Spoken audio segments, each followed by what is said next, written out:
সাইমা ওয়াজেদ পুতুল, যিনি বাংলাদেশের লাইসেন্স প্রাপ্ত দুর্নীতিবাজ হিসাবে পরিচিত হয়েছেন। গণমাধ্যমে গুঞ্জন রয়েছে ব্যক্তিগত জীবনে সাইমা ওয়াজেদ পুতুলের 2018 সালে ডিভোর্স হয়ে গেছে।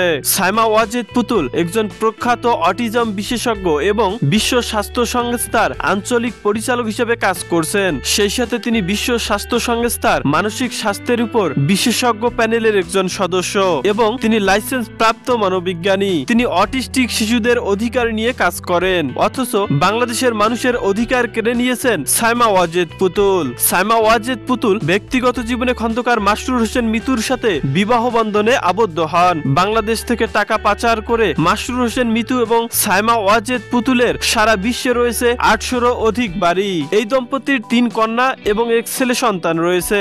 সাইমা ওয়াজেদ পুতুলের শ্বশুর অর্থাৎ শেখ হাসিনার বিয়াই বাংলাদেশের মুক্তিযুদ্ধ বিরোধী লাইসেন্স প্রাপ্ত রাজাকার, অথচ শেখ